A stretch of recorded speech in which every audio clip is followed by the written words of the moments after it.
Hello दोस्तों, आप सभी को मेरे YouTube चैनल पर स्वागत है। किसी चीज़ को जानने से पहले उसका इतिहास जानना जरूरी है। तो हम आज ट्रैक्टर के बारे में जानेंगे। यह एक इंजीनियरिंग व्हीकल है जो कि अधिकतम एग्रीकल्चर और कंस्ट्रक्शन में काम आता है।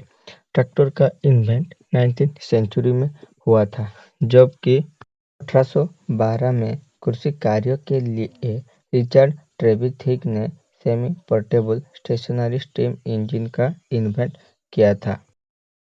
उसके बाद ट्रैक्टर का विकसित होने लगा और हाल ही में 1892 में जॉन फ्रोलिच ने पहला गैसोलीन पेट्रोल पावर ट्रैक्टर किया था, जो कि यूएस में हुआ था।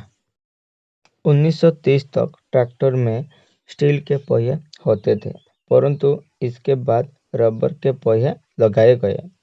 जॉन डियर पहला ट्रैक्टर निर्माता कंपनी है। भारत में ट्रैक्टर का उपयोग स्वतंत्रता के बाद हरित क्रांति के शुरुआत से ही शुरू हुआ और तेजी से बढ़ा, क्योंकि भारत मुख्य रूप से कृषि प्रधान देश है। भारत का ट्रैक्टर उपयोग दुनिया में सबसे बड़ा है। आज लगभग दुनिया के 30% ट्रैक्टर भारत में ही बनता है। भारत में 1950 से 60 दशकों में ट्रैक्टर का निर्माण शुरू किया। अब हम कुछ ट्रैक्टर कंपनियों के बारे में जानेंगे।